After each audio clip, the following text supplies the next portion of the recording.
Så takk for at du ville komme og dele informasjon om Haymat og deres erfaringer, Caroline Rigaud.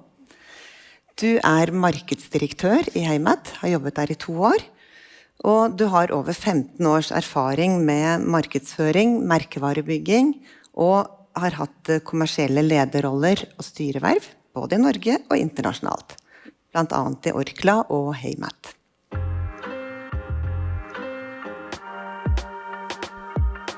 Hei, jeg heter Caroline Rigaud, og jeg markedsdirektør i Haymat.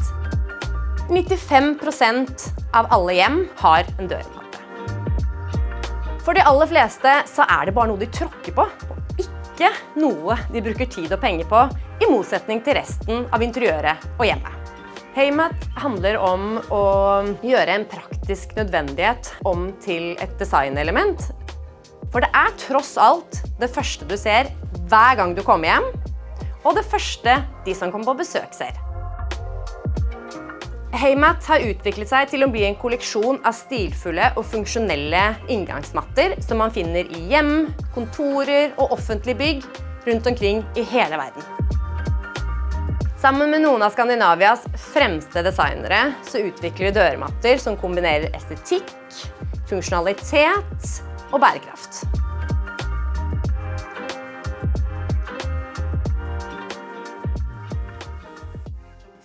Og jeg tror nå jeg har sett den intro et par ganger, og jeg tror, hvis du har jobbet riktig nå, så har jeg 3 ord i hodet mitt, og det estetikk, funksjonalitet og bærekraft. Så hvis du kan fortelle litt om hvordan man egentlig bygger en merkevare, og hva som har vært viktig for Haymat? Menneskehjernen fungerer sånn at vi ønsker forenklinger. Vi ønsker hjelp til å ta beslutninger. Fordi vi har så mange beslutninger hver dag. Sånn at det gjenkjennelseseffekten, eller noe man kjenner igjen eller husker på, det hjelper en til å ta valg. Og det jo på en måte viktig inn i forhold til både valg av på en måte trademarks og design og det vi jobber med. Så det på en måte fundamentet for oss. Og så, hvis vi linker det opp mot markedsføring og forskning som gjort der, så handler det om at man skal bygge mental og fysisk tilgjengelighet. Fysisk ganske greit, det at man skal være present der du på en måte skal kjøpe tingene, og det kan være også på Google eller nettet eller i butikken. Mental tilgjengelighet handler om at man på en måte skal bli husket på og valgt mest. Og for at man skal bli valgt og husket på mest, så må man definere hvilke områder man skal bli husket på. Hva som viktigste tingen som leder til kjøp. Og hvis vi drar dette nå inn til Haymat, så det viktigste det man kaller på fagspråket inngangsporten, eller det som gjør at man leder til kjøp, det vi funnet ut basert på forbrukerundersøkelser, inspirasjon. Eller som amerikanerne svarte da, dress up your space. Det høres litt mer bedre ut kanskje enn det vi på norsk vil sagt fornyelse da, eller på en måte pynte opp. Så det det viktigste for oss, som du kaller estetikk da, med designet, det liksom bærebjelken og fundamentet for Haymat. Og det indikerer jo en del i forhold til liksom IP og hvordan vi bygger merket vårt, og at vi jobber med designere for å skape design, for å bygge troverdighet som et premium design dørmattemerke. Så for det med bruk av designere var jo noe det vi så litt etter når vi skulle prøve å finne hvem som interessant å prate med på dette arrangementet, og da var det nettopp at dere utmerker dere ved å være veldig tydelige på at dere bruker designere og presenterer dem også på nettsiden. Ja, for som sagt så det de gir oss en troverdighet, og de på en måte stemmene våre, og de vi nødt til å bruke ut nettopp for å da kunne liksom eie denne her inspirasjon- og design-delen. Så skandinavisk design har jo en solid posisjon også ute, så for oss jo Norge selvfølgelig hjemmemarkedet og stort, men USA jo det andre satsingsområdet vårt, og da ser vi jo at det å jobbe med skandinaviske og norske da, designere, så det på en måte strategien vår å gjøre. Hvordan bruker dere designregistreringer? Altså jeg ser dere har jeg måtte sjekke i sted, det 7 designregistreringer dere har i Patentstyret, eller i Norge. Ja. så har dere jo helt sikkert ellers i Europa og USA. Så hvordan det dere jobber med å tenke rundt designregistrering? Nei, for oss det jo på en måte, dette jo helt kritisk at vi har et vern rundt, fordi dette på en måte kjernen i det å kunne skape kommersiell verdi for oss. Så vi registrerer alle design som vi tenker har og kommer til å ha en kommersiell verdi for oss.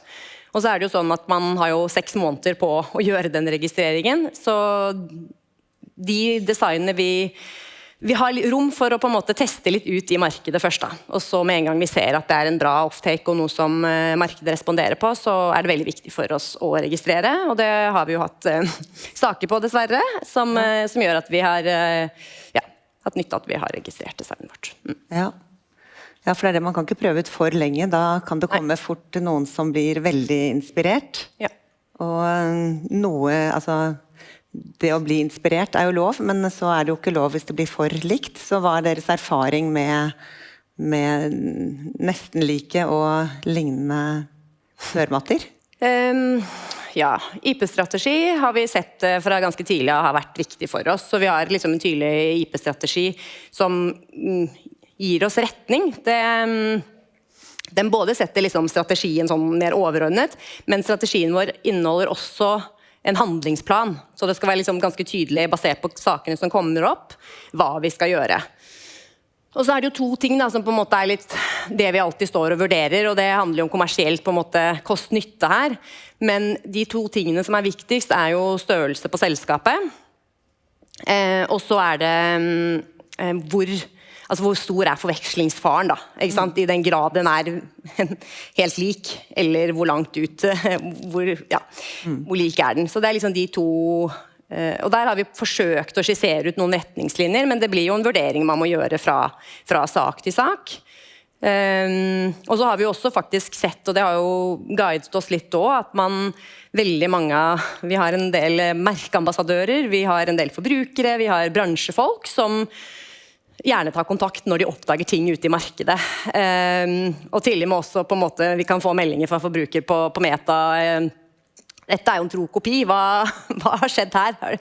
Ja. Det morsomt da når forbrukerne blir liksom ambassadører for dere og melder tilbake. Yes. Men det klart at når du har betalt en god sum for en fin dørmatte, og så ser du at det en billig kopi som slenger rundt et eller annet sted, så jo ikke det bra hverken for dere eller for de som har kjøpt ekte vare. Det jo ikke det. Det jo med på å utvanne på en måte våre mest ikoniske design. Og så kan man jo tenke at på en eller annen måte det jo en positiv hvis man skal se litt kommersielt på det. Det betyr jo i hvert fall at det en god etterspørsel i markedet.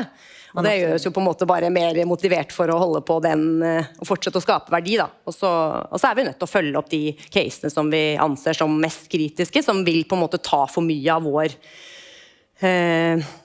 potensiell verdiskapning. Så det må vi, men det ikke som du sa, vi liksom ikke så mange. Vi har jo ikke noe vi har jo ingen jurister ansatt, så vi bruker jo ekstern da, kompetanse og hjelp for å regelmessig følge med og kunne både overvåke og følge opp saker. Jeg vet ikke om vi skal prate litt om den konkrete saken. Dere hadde en sak i NKU hvor det var en av deres var det den sandmatten, eller den som ble kopiert. Kan du fortelle litt om hvordan det startet, og hvordan dere håndterte den saken? For da var det jo markedsføringsloven som ble brukt, og ikke design. Den var designregistrert, men i NKU var det jo markedsføringsloven som var hjemmelen. Ja, det var jo en stor aktør der ute som valgte å lansere et produkt til en veldig mye lavere pris enn det vi har, men som vi vurderte til å være ganske lik. Og det så vi at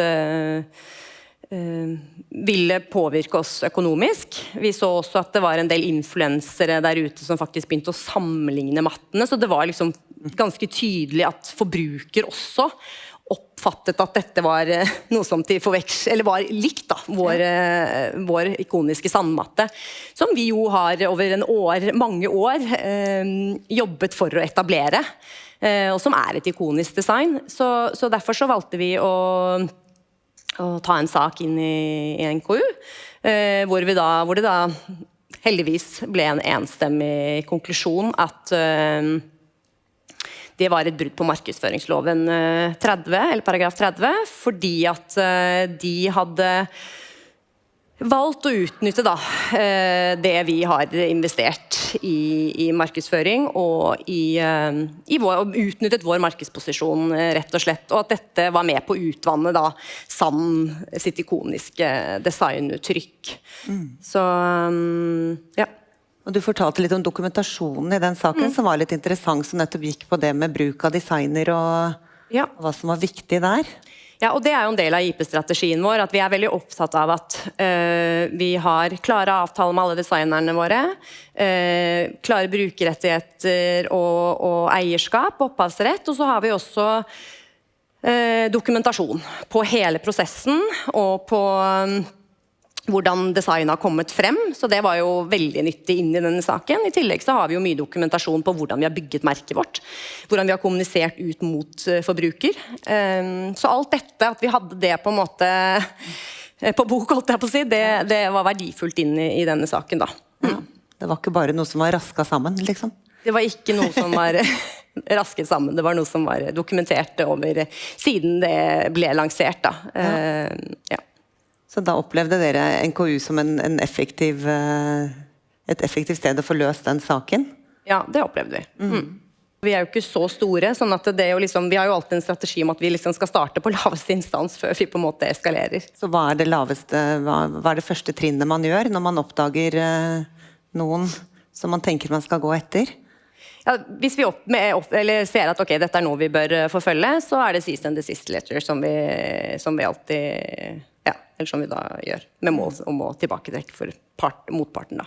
Så starter vi der, og så tar vi det derfra da neste steg, avhengig av utfallet. Er det noen land dere merker at det blir mer kopiert enn andre? Er det... Norge har jo vært et av de landene hvor vi har vært kopiert mye. Tyskland. I Asia også. Så hvordan er det å forfølge sakene der? Der er det ikke noe NKU. Hva gjør dere der? Der er det samme. Vi starter med cease and desist letter, og ofte så gir jo det på en måte, og der har jo NKU-saken også hjulpet oss på en måte inn som et argument da. Ja. Men ofte så opplever vi at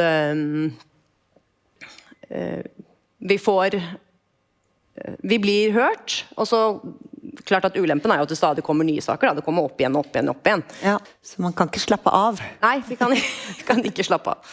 Nei, vi må stadig følge opp. Så dere er ikke noe gründerselskap lenger, dere er en scale-up og er ganske store i USA blant annet. Har du noen sånn råd på veien når man skal tenke større? Ja, altså jeg tenker det som er viktig er jo at hvis man er mindre og man har behov, så er det viktig å tilknytte seg god nok kompetanse, gjerne da fra eksternt selskap, og også vurdering av på en måte hvordan, fordi noen saker er jo enkle, og hvor behovet er annerledes, versus mer komplekse saker, da, hvor man kanskje har behov for større selskaper med et bredere nettverk internasjonalt, hvor man har kanskje partner eller allianser der ute som man kan sette seg i kontakt med, eller være en slags internasjonal koordinator, om man kan si det på den måten da. For da tenker du på de rådgiverne dere bruker, at de har nettverk i andre land og gode kompanjonger der, som kjenner de lokale forholdene og rettstilstanden der.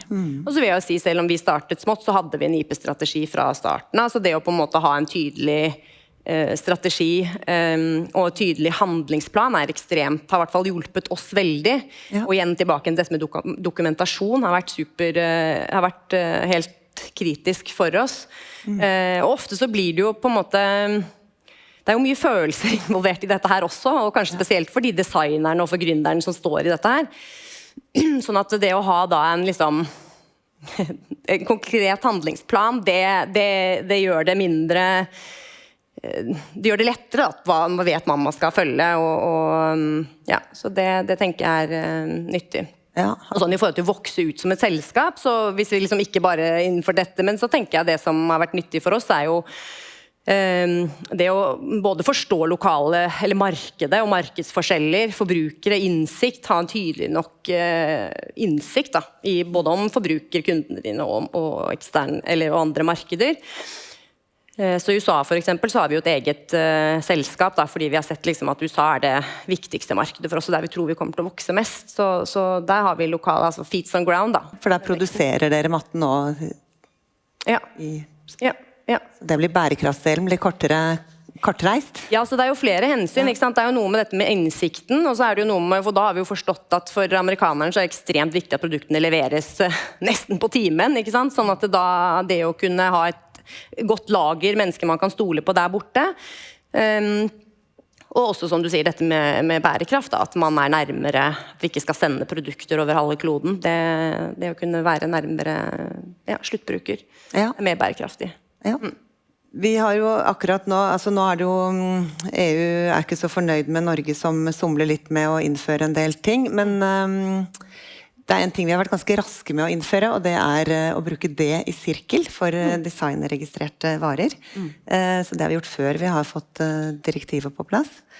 Tror du dere kan bruke det som et signal på at her har dere faktisk en designregistrering?